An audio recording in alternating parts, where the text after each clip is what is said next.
So, in this next section, I would like you guys to get a little familiar with Selenium IDE.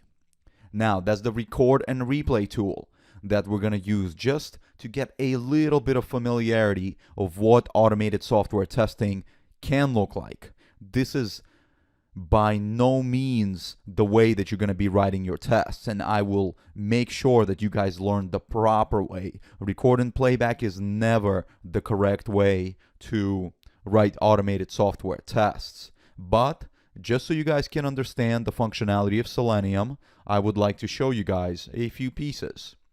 So, the goal of our automated software test is going to be that first test case that we created in our sprint planning, which was to go to qtptutorial.net and log in. So let's go ahead and try and do that. So we can open up our Firefox and then go to developer, and this is going to open up. You can open Selenium IDE. What you're going to notice is this window comes up here on the side. I'm going to push this to the side, and the Selenium IDE will be right next to it, windows side by side. In fact, this will be good.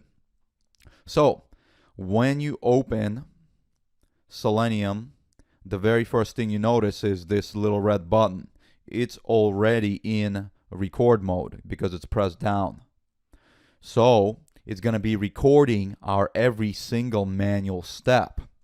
So, when I go to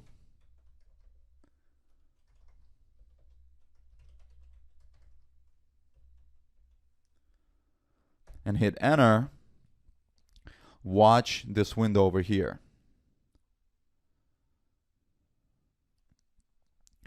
Nothing happened yet because we need to perform an action.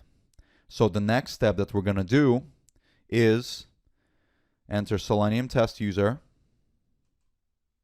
So right away, what you guys see is two steps have appeared.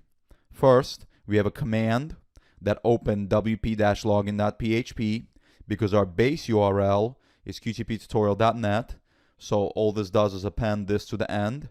And now we also typed in ID user login, and the value was this. We can also type in the password.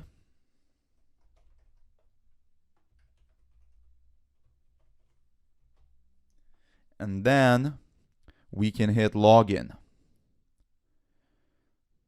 So what you guys saw here is another command called type that had a target of user pass with this value, and then we click the login button, and we can stop our test by clicking this red icon here that's going to stop recording.